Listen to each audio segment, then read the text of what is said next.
welcome to the Oasis. We're glad you're here to join us. I'm Pastor Michael Jeanette. I am the assistant to the bishop for formation in the Southeastern Synod of the ELCA, and glad to be leader of the Oasis project here as we continue to gather us together over the various platforms, over the spaces between gatherings. This is meant to be a time of refreshment and renewal. So we're glad all of you are here to join us today. We've had a slightly different way of inviting in folks this time. You might have received a calendar invite and wondered, what's that about? Well, we sent out an email trying to help everybody understand that we're trying to bolster up our Oasis community as we continue to connect with one another for a time of renewal and re-energizing. So here we have a chance to connect with some friends and who will be our speakers today. We're going to have a chance to hear from some speakers about the important issue of accompaniment. But before we get to our speakers and our main content, wanted to share a few things with you. So as we go through our meeting today, you're welcome to use the chat. This is like a regular Zoom meeting. So we invite you to use the chat to ask questions or make comments. Slides will be shared with you in a follow-up. The meeting will be recorded, so you can tend to that later on as you take notes you want, take all the notes you want, but we'll send some slides to you along with some other information. So be on the look for that in a follow-up email. We also wanted to share greetings. Well, let me stop for a moment. Let me get us centered in a word of prayer. Let's do that. Lord be with you. Let us pray.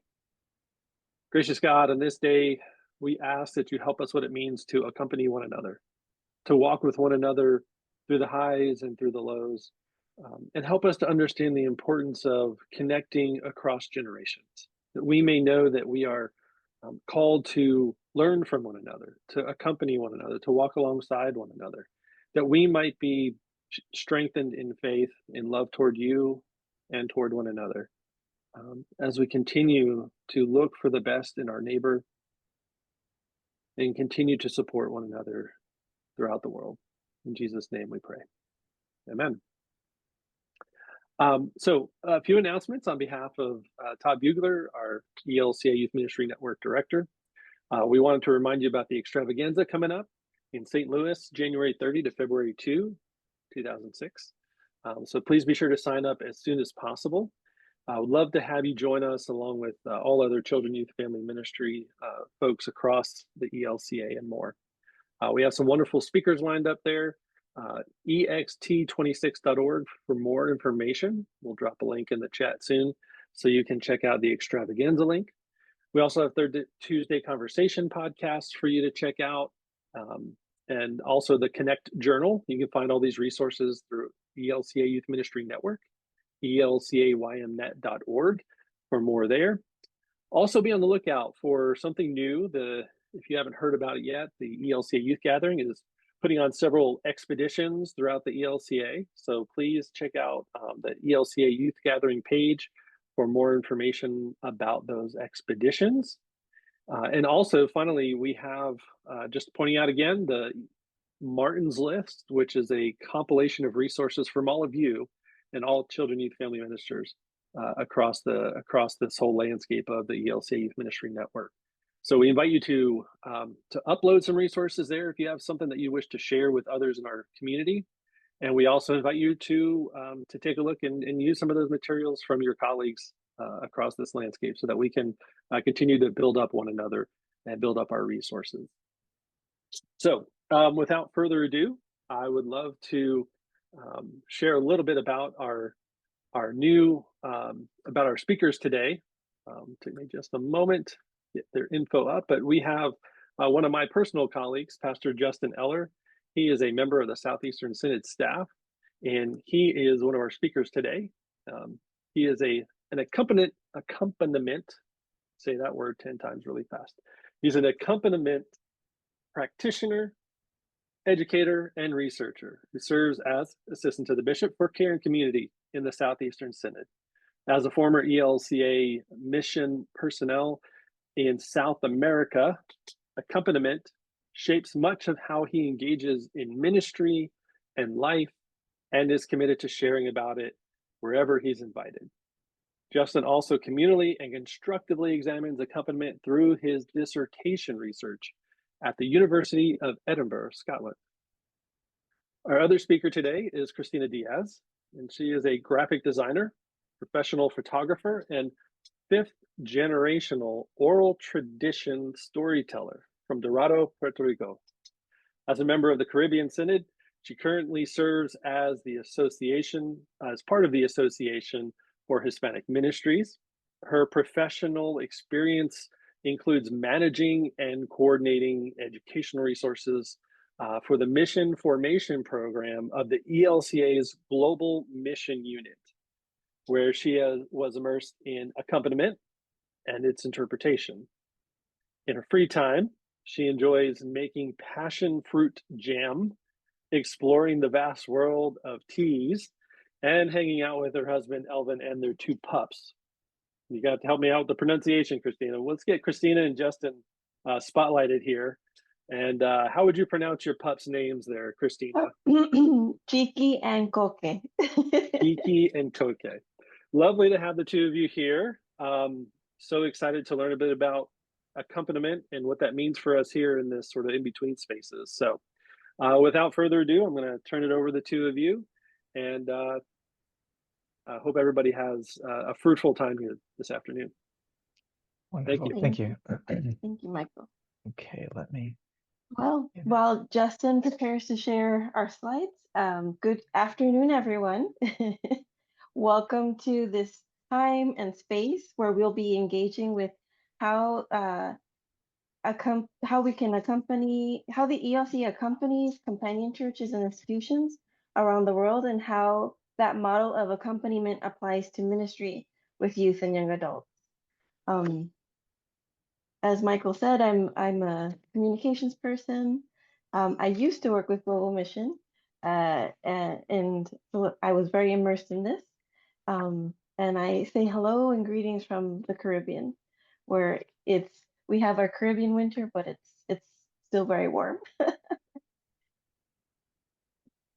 Wonderful, and it's nice to be with you today. I'm Pastor Justin Eller, and as Pastor Michael said, I serve as assistant to the Bishop for Caring Community, and I'm here in the Atlanta area. Just to double check, when I did the share screen, I don't see anyone else. So, Christina, are you able to see the slides? I am able to see the slides, and you're in front of the slides as like a little body on the bottom. Okay, let's see this. How's that? That's okay. Now you're up top. Oh, now I'm up top. Okay, but you can still see because what you can see is, I think, is different from what I can see, but that's okay. That's okay. We can see the full slide. It's all good. Okay, wonderful. Thank you. So we're really grateful to be with you today. And as we begin today, let's start with a quick lightning question. So in the chat, I'd like for you to quickly answer the following question. What word, phrase, or image comes to mind when you consider accompaniment? So go. Okay.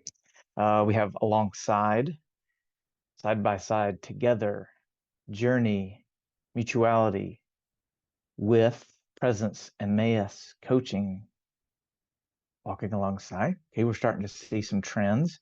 Not transactional, supporter, support, yeah, and learning, walking with, listening, journeying with. These are really good, and you're very fast. This is, point of a lightning question. Yeah, so all of the two-way, yeah. So these are all important words and ways of understanding accompaniment that it sounds like you're already coming into today's conversation with. And so we'll continue to play with that and to build onto that. So thanks for adding that into the chat. So as we'll tell you also again at the end, don't worry about copying any of this, because we'll be sure to share what's on the screen with you afterwards in our slide deck.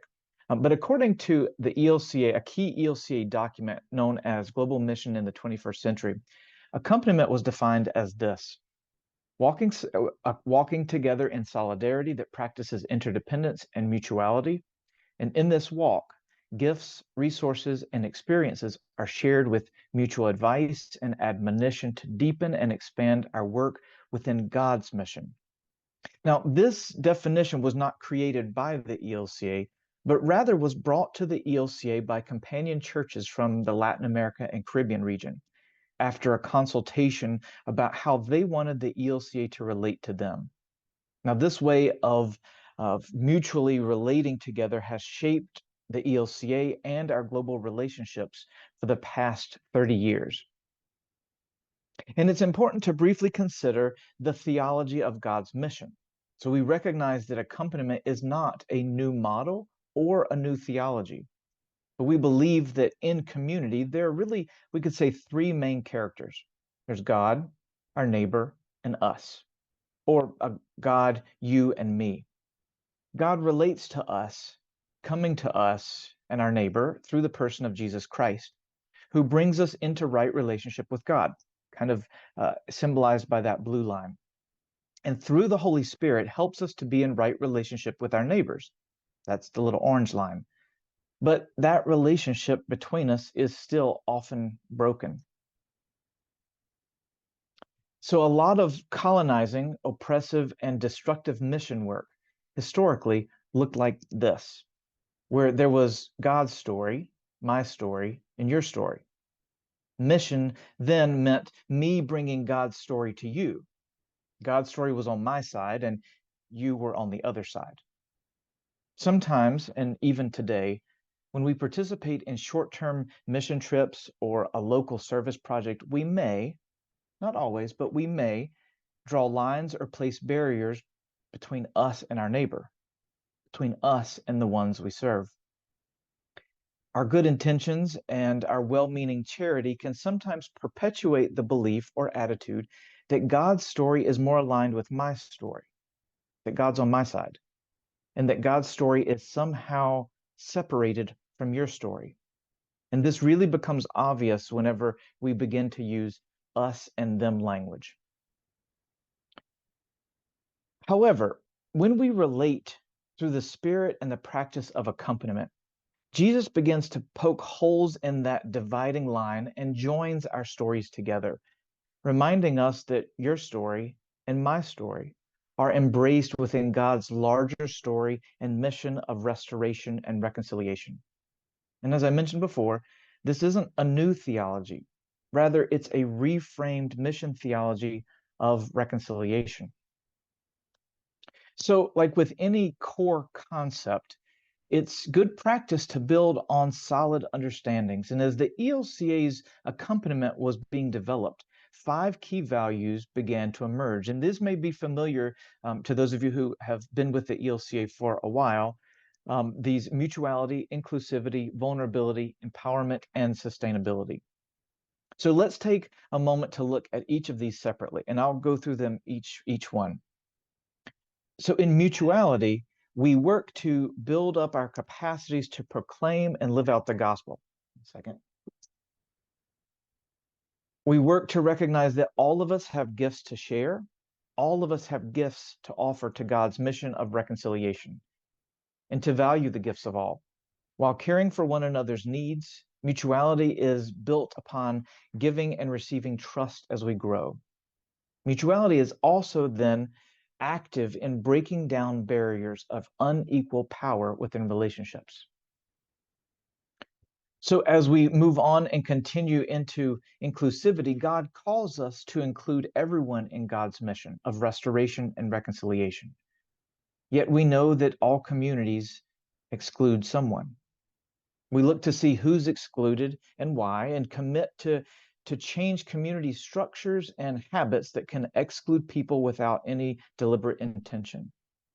Inclusivity holds us accountable to ask who's not at the table. Whose voices are we not hearing? Whose experiences are we not considering? When it comes to vulnerability, it's often portrayed or perceived as weakness, especially in the US culture. But Jesus shows us that vulnerability, openness to relationship, and giving up of power is God's way of redemption. We enter into God's mission of reconciliation through vulnerability, and just as Jesus became vulnerable to us and with us. Vulnerability looks like being transparent with each other and addressing power differentials in relationships. Sometimes whenever you're in a ministry setting and someone asks you a question or a challenge is posed to you and you don't really know how to answer it, saying, I don't know, can feel vulnerable, but it's honest. And a lot of times, especially in relationships and with community partners, with companion synods or companion programs, the ability to say no is important. The ability to say, I don't know, is important. And those we would consider within part of the value of vulnerability. So when we get to empowerment, we really, here, we struggle to recognize and name power as it affects our relationships.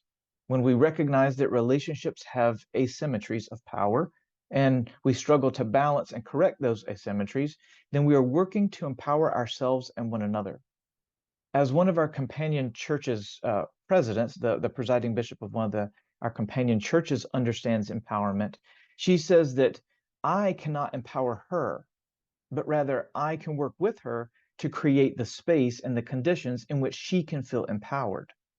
That means that, as she would say, is that our empowerment comes from something within us, but putting in place the conditions, the scenario, the resources that help that means that she can then experience that empowerment. And this really recognizes the potential in all of us to feel empowered. But often the opposite is true. When we don't create the conditions and people begin to feel disempowered, then it's hard to say, how do I empower myself when everything feels stacked against us, especially when there's an imbalance of power in the relationship.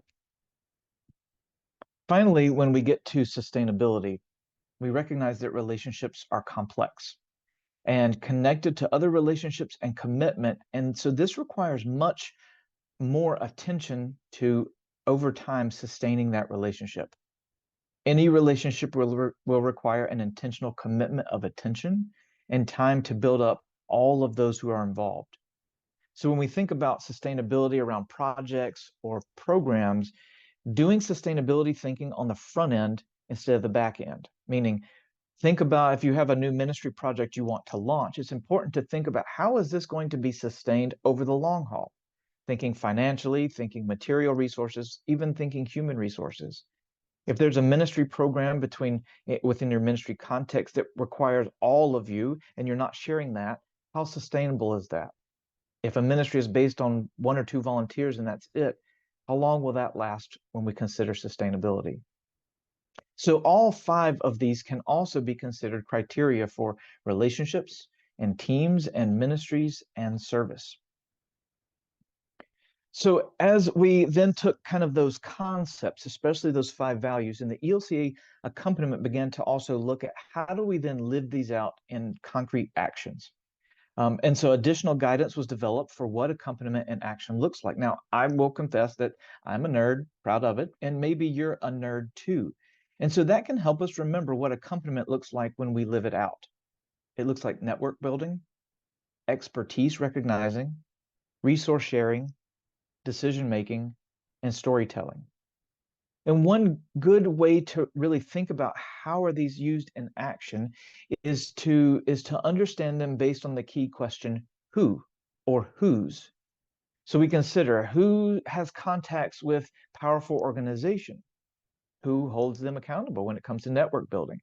When it comes to expertise recognizing, we have to ask whose expertise is being sought out, whose expertise is valued, undervalued, paid, considered volunteer.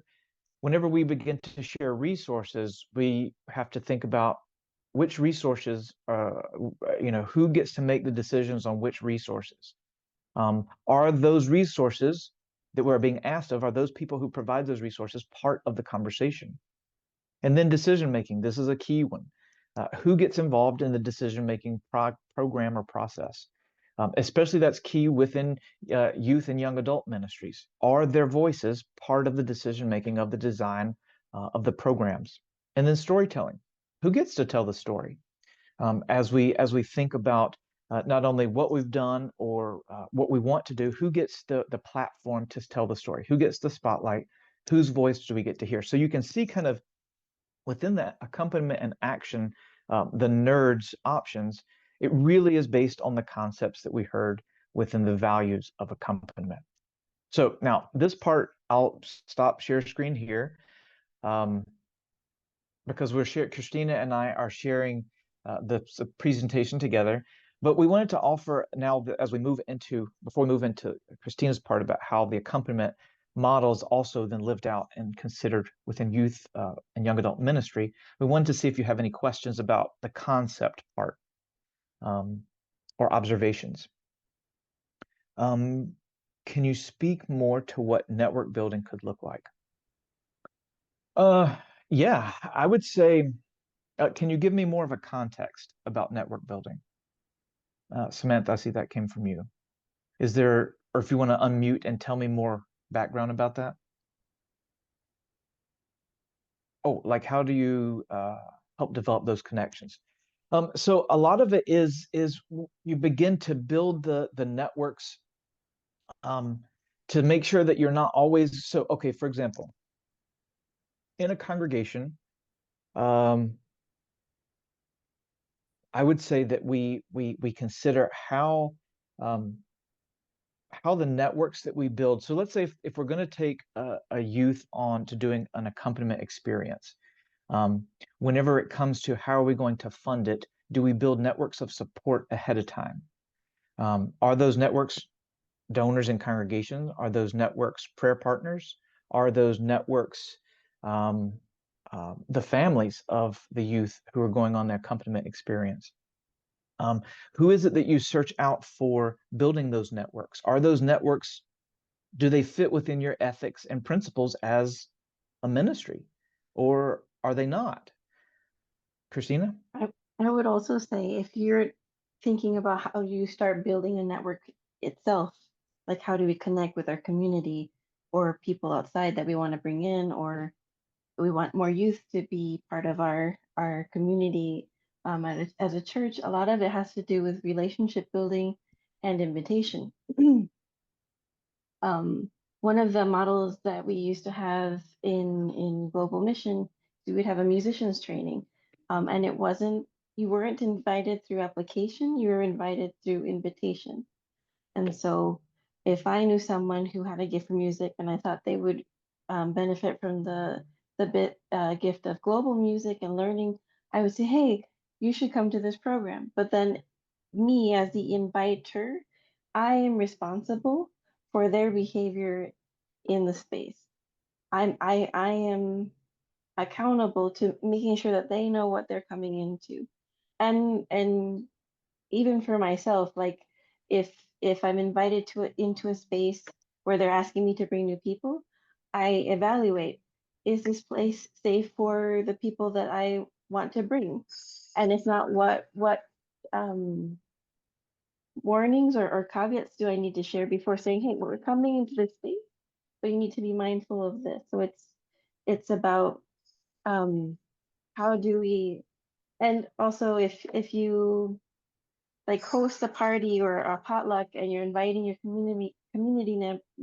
members, if no one from the community is part of that planning, then who's going to invite the community members to come and be part of that network?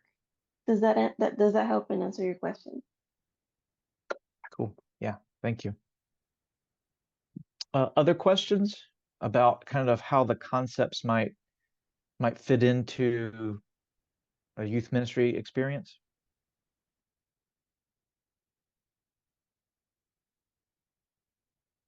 I might can share two concrete examples of how accompaniment has informed the way that I've helped respond to kind of two particular incidences. So in the congregation that I previously served, we had agreed on, the congregation had a welcome and inclusion statement. And it was so important that we we had designed a big decal, and it was posted on the wall in the kind of commons area. And it said that we welcome all, regardless of all these different things. And so we said it, and we didn't say it in just words, but we said it in our actions and our written statements.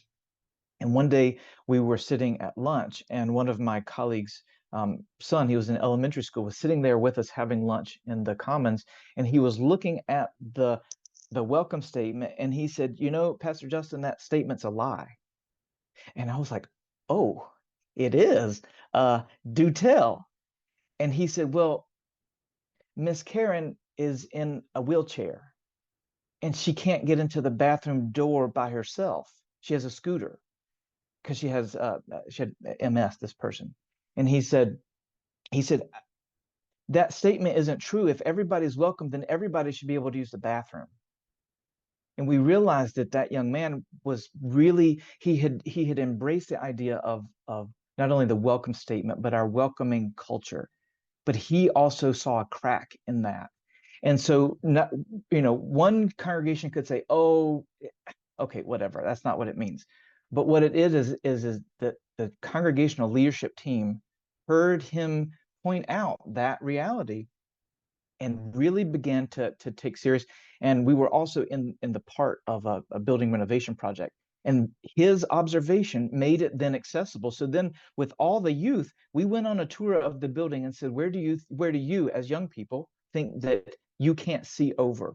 Or where do you think, if you have some mobility issues, where would you not feel welcome? Our pulpit was up 4 flights of stairs, like 4 little steps. To get to the altar or anything like that was upstairs. And so within our building redesign, we included those who were affected by those decisions, but also so that they could feel part of the community.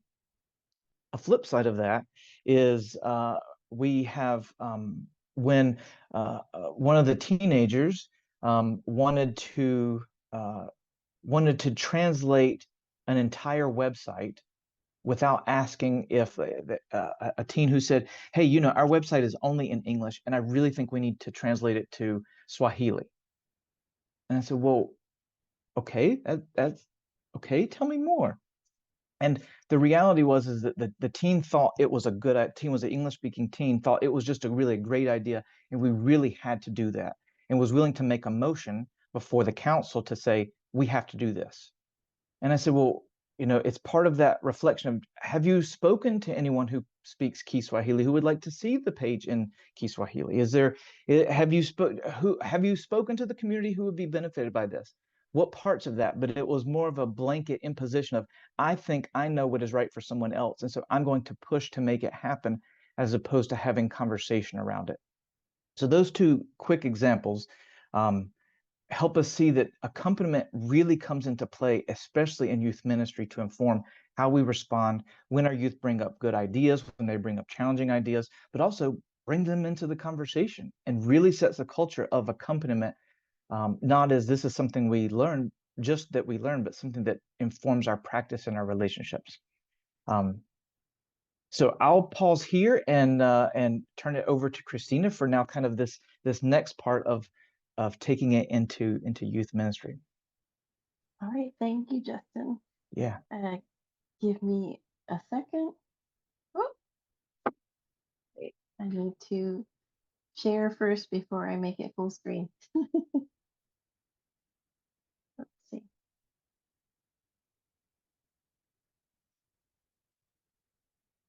Is it showing up full screen? Not yet. Not yet.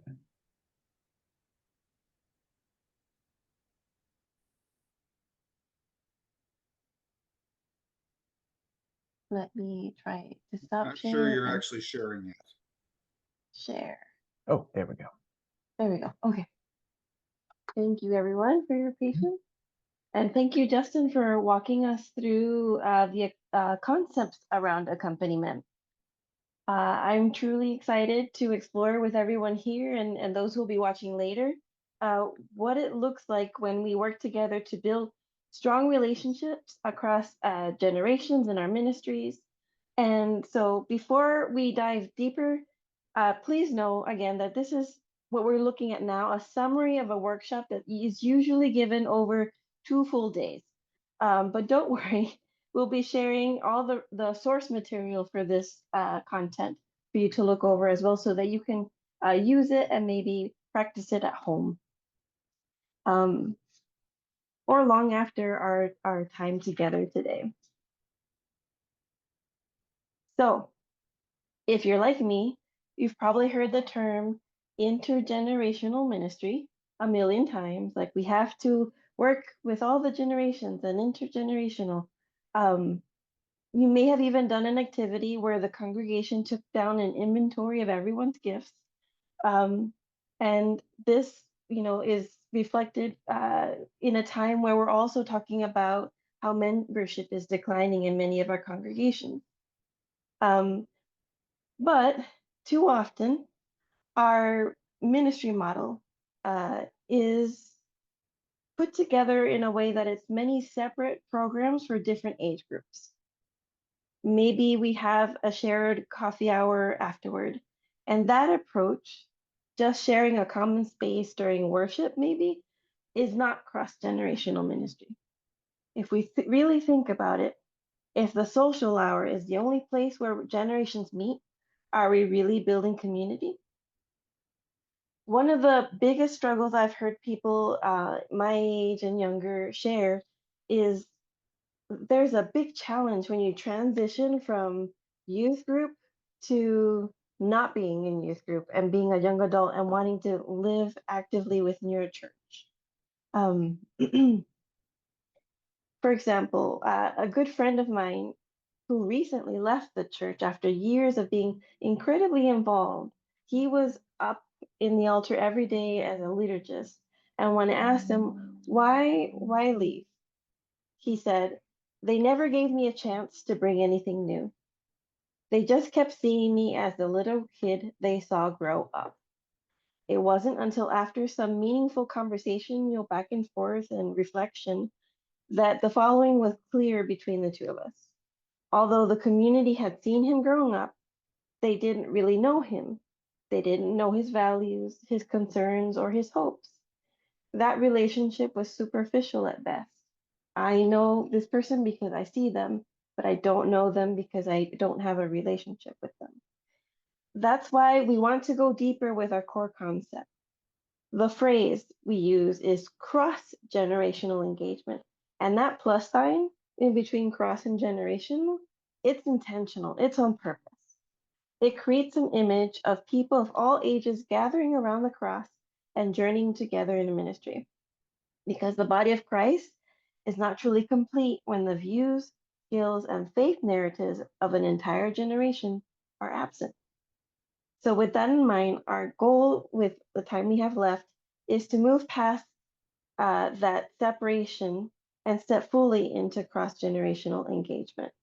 We're going to explore practically how we can intentionally practice accompaniment in our congregations because transforming our communities, whether we like it or not, happens one significant relationship at a time.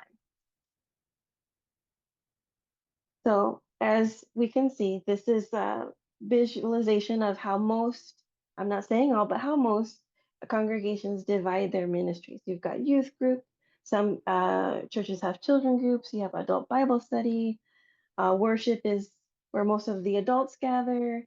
Some churches have ministries for their elders, and we come together when there's food.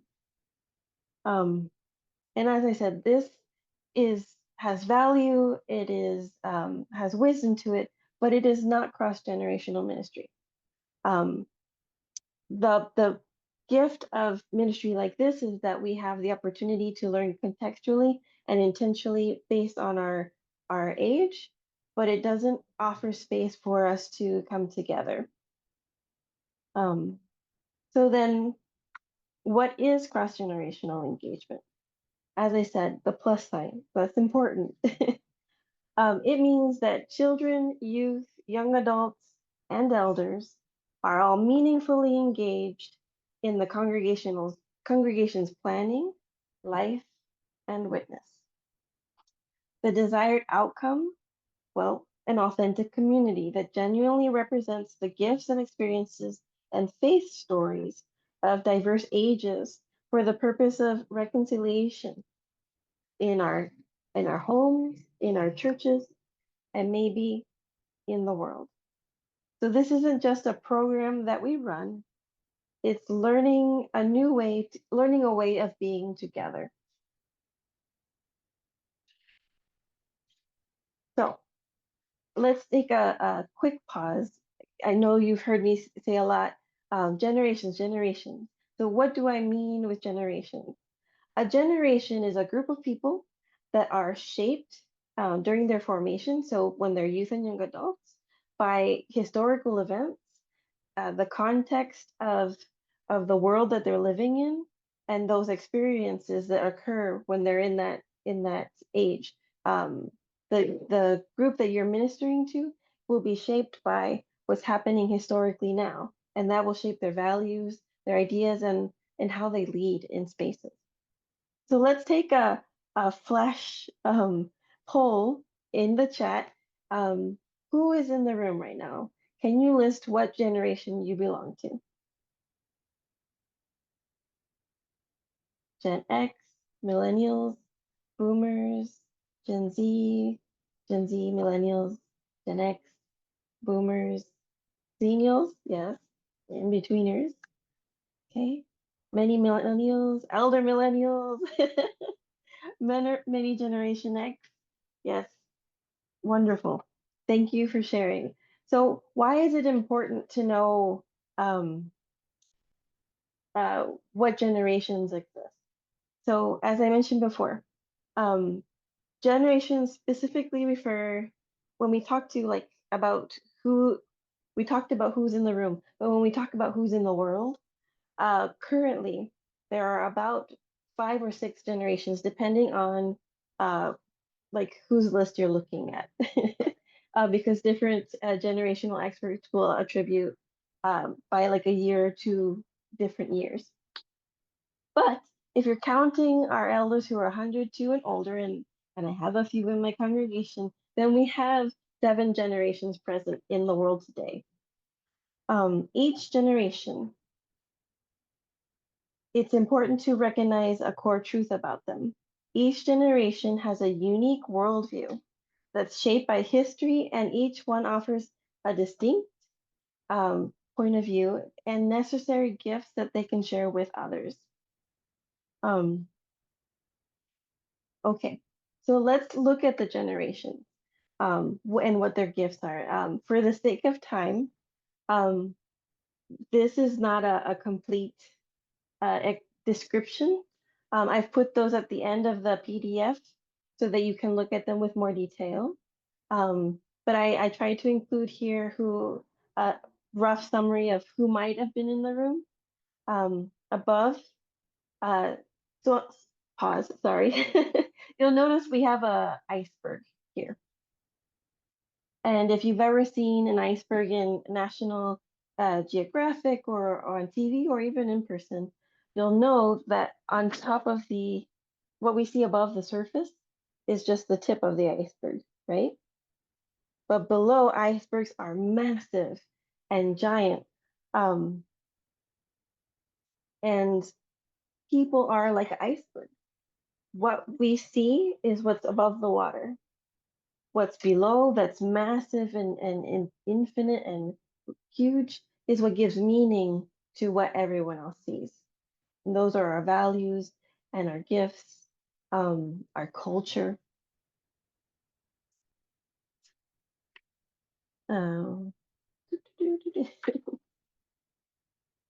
So I encourage you to look up the generations that are present in your communities and your congregations, and read on what the events that shape them are. Read what their values are, and read how these things shape and how they make decisions and how they want to show up in the world. Excuse me, sorry about that. Okay, so in the room we had many millennials who are many of the parents in this point of time. And they value teamwork and collaboration, their purpose-driven work. They brought us diversity, equity, and inclusion. They believe in having a work-life balance and flexibility in how they engage work.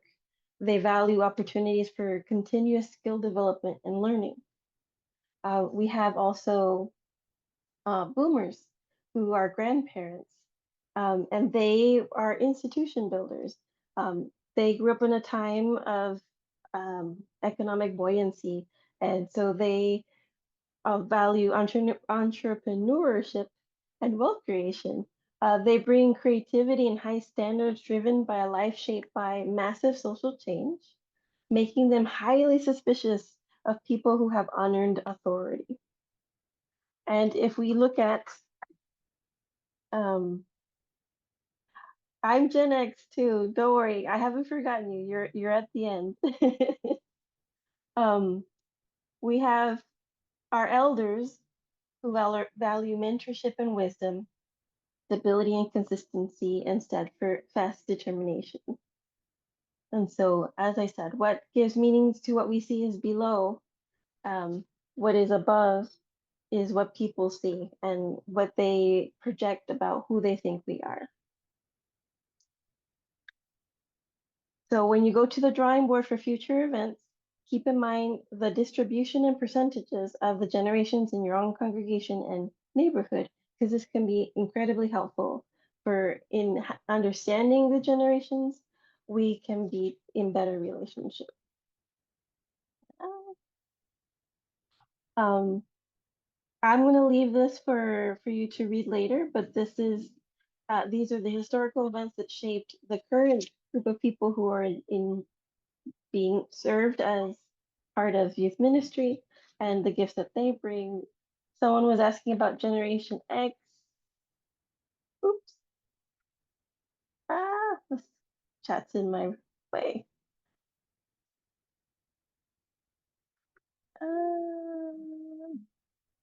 Can look at that really quick.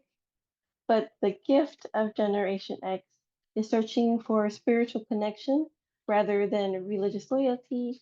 They accept diversity, they're environmentally conscious, visual, and relationship oriented.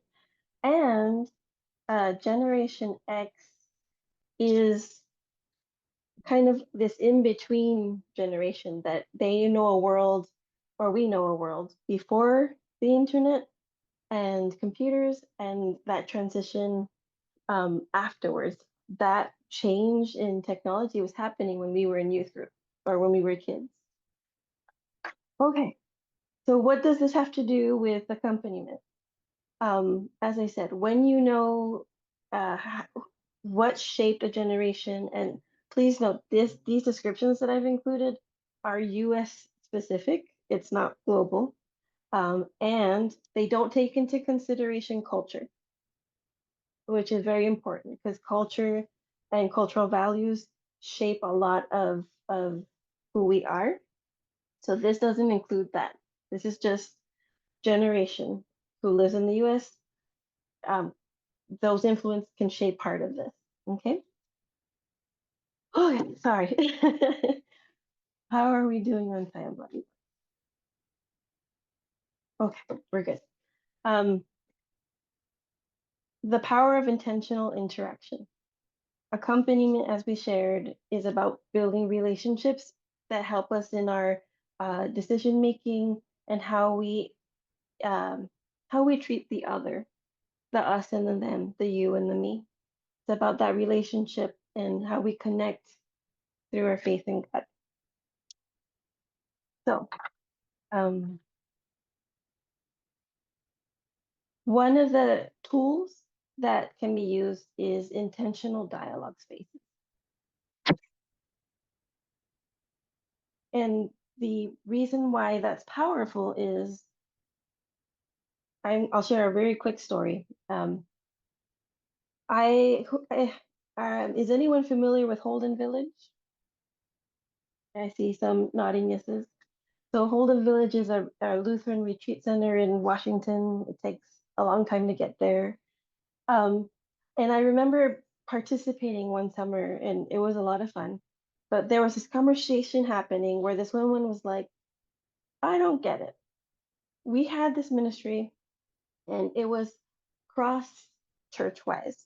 They had an urban church and they had a rural church, and they were gathering and they would go to each other's churches and they would engage, and they would have events.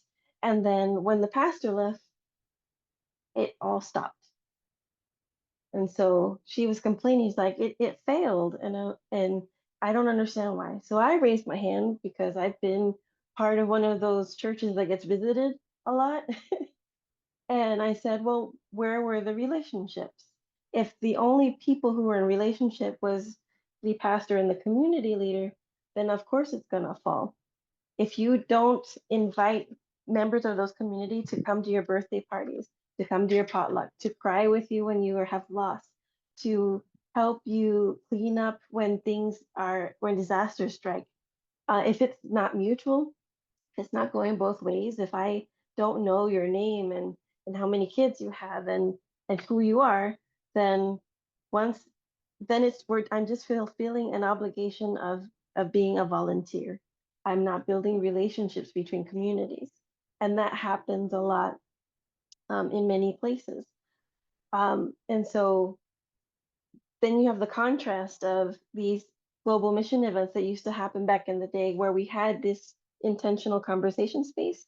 And after 45 minutes of deep and meaningful questions where we had persons from each one of the generations present, everyone was celebrating like how meaningful it was to have those conversations and to get to know the other people in the room, that they had said, oh, they're the old people and they don't care what I think, or oh, they're the snowflake generation, I can't say anything or they'll be offended. But no, when they actually started to answer questions about what was meaningful to them, that shifted and a relationship was built. So when we intentionally create environments for working, playing, talking, and worshiping together, we're able to have the opportunity to build sustainable, authentic, and trusted relationships and communication and conversation where we actually get to share our thoughts and ideas, our traditions. That is a resource for creating that space. So we're gonna, oops, not yet. Sorry. So let's bring this back to our foundation, accompaniment. Accompaniment is walking alongside one another. And if we want to be effective in this relationship building and using that tool of dialogue, then the values need to become part of our non-negotiables. Is there mutuality in this conversation? Is there inclusivity in this conversation? Remember, the who's and who's there, who does, who doesn't. Is there vulnerability? Am I being transparent and allowing myself to come fully present? Is there empowerment? And is this dialogue and this relationship sustainable? Are things in place for it to be sustainable? If those things are not there, then if it's not mutual, inclusive, vulnerable, and sustainable, then sustainable being the key word, it won't last. So when we hold these as our non-negotiables for that dialogue, we're keeping the promise we made at baptism. We are welcoming every individual into the Lord's family and working together in God's world, because ministry will suffer when we don't have these values as our non-negotiables. And when we don't include the skills and narratives of a generation in these processes and these decisions, then our ministry can suffer.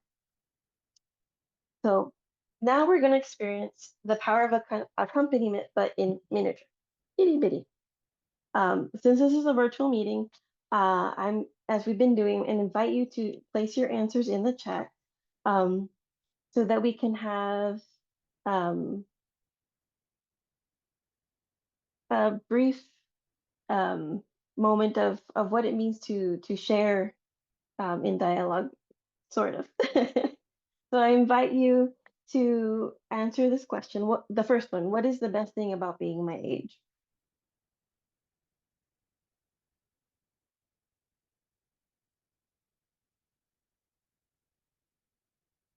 Your worth ethic, knowing a little bit of the world's generations older than me, younger than me, yeah, being an in-betweener. I can still ask adults for help, yes. Abundance of opportunities. I'm Gen Z, and the best thing about being my age are my little grandchildren. Yo, experiences relating to adults and kids. Yes. The best thing about my age is flexibility to connect to others and learning from my prior mistakes. Oops, it's okay. Gen X. Awesome, awesome. And so what is the most challenging thing about being your age?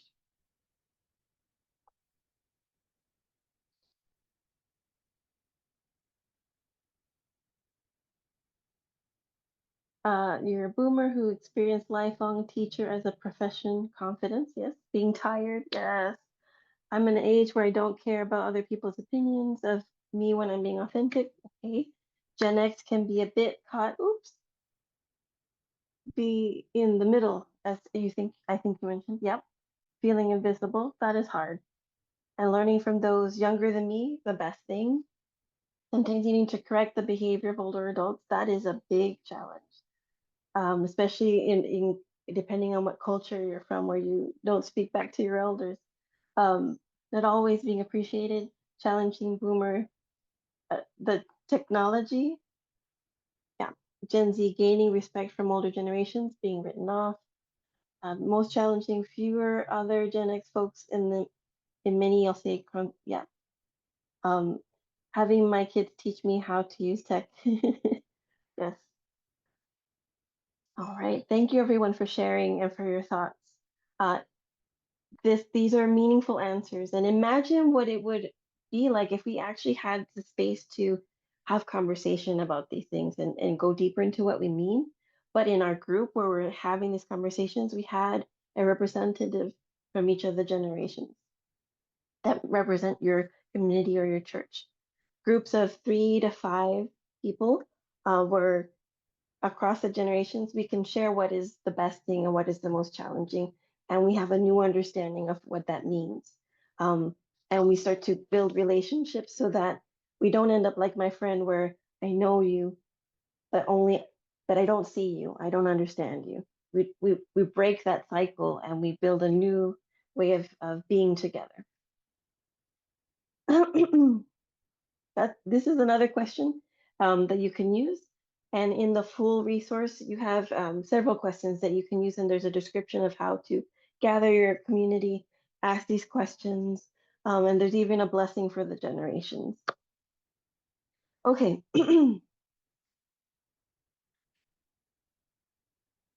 Bridging the gap, because if we're being honest, we need each other. Churches and congregations only exist because people are in it. And if we only go there to like get a gold star for getting communion and we don't engage the people that we're in community with, then we're missing out. But the reality is that many times when you visit congregations, and I've visited several, and I'm not saying it's all, but um, often our youth and young adults lack enough caring adults in their life. And many times, caring adults don't have enough kids in their life. Family and grandparents live miles away, and we feel that disconnection and that loss. But accompaniment invites us to bridge the gap by reminding us that we need each other. Okay. So let's go back and look at the nerds. What does this look like when we're talking about youth ministry? So network building. This is about actively creating bonds like intentional mentoring to foster those trusted relationships. The expertise recognizing the gifts of the generations in each person. How do we recognize that all ages are both learners and teachers? Every generation has resources to offer to a community. And then resources. What does that look like? Like, are we sharing space? Who gets access to the fellowship hall or the youth room and when? Decision making. Are we just, it's just the board, it's just the adultier adults, or can we move beyond just consultation and have shared ownership where we intentionally design our communities and leadership structures so that the wisdom of all the ages is always involved in deciding what we fund and what we give priority to. And storytelling. How do we make space for intentional dialogue across the generations in our churches and ministries? All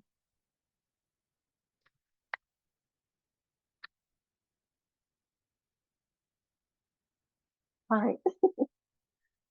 So, what can we do? We've talked about having dialogue. Now, I want you to take a minute and think of a current ministry that you're working with that involves youth or young adult, right? And we're going to do an exercise where we're going to do the CTAR scan. What does this do?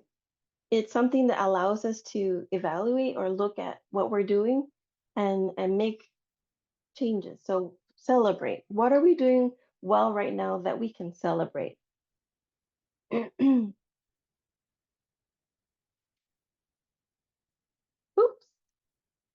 So I'm going to read through them all, and then I'll invite you to share in the chat if you feel so inclined. Tweak. Is there an existing ministry that we can slightly adjust to make it more cross-generational?